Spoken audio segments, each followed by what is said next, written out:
Hi friends, welcome to my YouTube channel. So ನೋಡಿ, ಇವತ್ತು ನಾವು ಸೀಬೆಹಣ್ಣಿನ ಪ್ರೂನಿಂಗ್ ಯಾವ ರೀತಿ ಮಾಡಬೇಕು, ಯಾವ ವಿಧಾನವು ಕರೆಕ್ಟಾಗಿದೆ ಎಂಬ ಬಗ್ಗೆ ತಿಳ್ಕೊಳ್ಳೋಣ.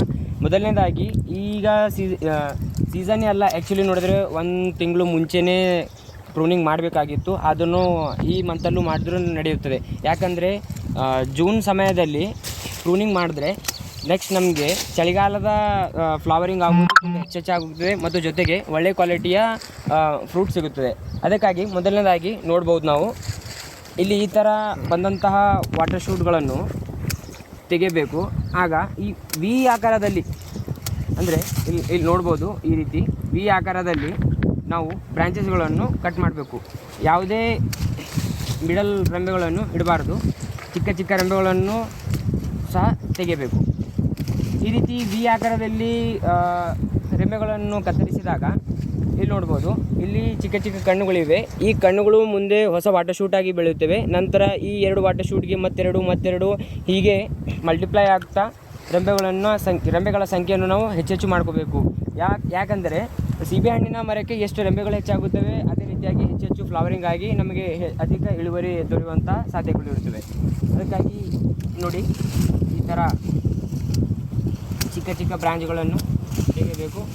ಈ ಥರ ದೊಡ್ಡ ಬ್ರಾಂಚ್ಗಳನ್ನು ಸಹ ವಿ ಆಕಾರದಲ್ಲಿಯೇ ಕತ್ತರಿಸಬೇಕು.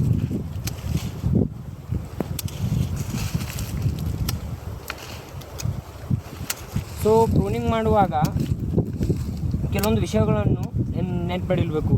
ಈ ಪ್ರೂನಿಂಗ್ ಮಾಡುವ ಸಂದರ್ಭದಲ್ಲಿ ಈ ಕೆಳಗಡೆ ಇದ್ದಂತಹ ಇಲ್ಲಿ ನೋಡ್ಬೋದು, ಈಗ ಕೆಳಗಡೆ ಇದ್ದಂತಹ ವಾಟರ್ ಶೂಟ್ಗಳನ್ನು ಮುಖ್ಯವಾಗಿ ತೆಗಿಬೇಕು. ಯಾಕಂದರೆ ಇಲ್ಲಿಂದ ಸಿಗುವಂತಹ ಪೋಷಕಾಂಶಗಳು ಇಲ್ಲೇ ಇದ್ದಂತಹ ವಾಟರ್ ಶೂಟ್ಗಳು ಹೀರಿಕೊಂಡು ಮುಂದೆ ಗಿಡಕ್ಕೆ ಬೆಳೆಯಲು ಸ್ವಲ್ಪ ಕಷ್ಟಕರವಾಗುತ್ತದೆ.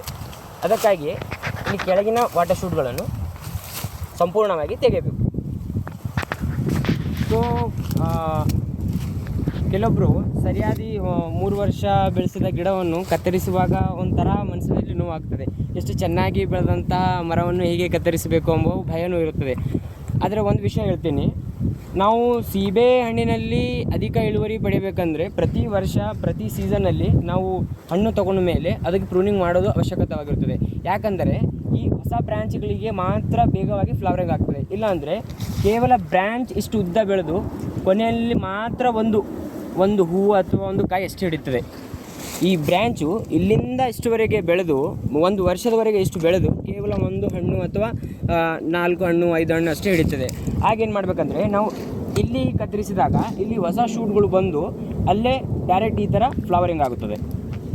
ಸೊ ಅದಕ್ಕಾಗಿ ನಾವು ಪ್ರತಿ ವರ್ಷ ಹಣ್ಣು ತೆಗೆದ ಮೇಲೆ ಪ್ರೂನಿಂಗ್ ಮಾಡೋದು ಅವಶ್ಯಕವಾಗ್ತದೆ. ಮತ್ತೊಂದು ವಿಷಯ ಏನಂದರೆ, ಕೇವಲ ಪ್ರೂನಿಂಗ್ ಮಾಡೋದೇ ಮುಖ್ಯ ಅಲ್ಲ, ಪ್ರೂನಿಂಗ್ ಮಾಡಿದ ನಂತರ ಆ ಗಿಡಕ್ಕೆ ಸರಿಯಾದ ರೀತಿಯಲ್ಲಿ ನೋಡ್ಕೊಳ್ಬೇಕು. ಏನಪ್ಪ ಸರಿಯಾದ ರೀತಿಯಲ್ಲಿ ನೋಡ್ಕೊಳ್ಬೇಕಂದ್ರೆ, ಪ್ರೂನಿಂಗ್ ಮಾಡಿದ ತಕ್ಷಣ ಸರಿಯಾದ ರೀತಿಯಲ್ಲಿ ಇದನ್ನು ನೀರು ಬಿಡುವುದು ಮತ್ತು ಪ್ರೂನಿಂಗ್ ಮಾಡಿದ ಒಂದು 5 ದಿನ ನಂತರ ಗೊಬ್ಬರವನ್ನು ಕೊಡುವುದು. ಆಗ ಮಾತ್ರ ನಮ್ಮ ಗಿಡದ ಪ್ರೂನಿಂಗ್ ಸಕ್ಸಸ್ ಆಗ್ತದೆ.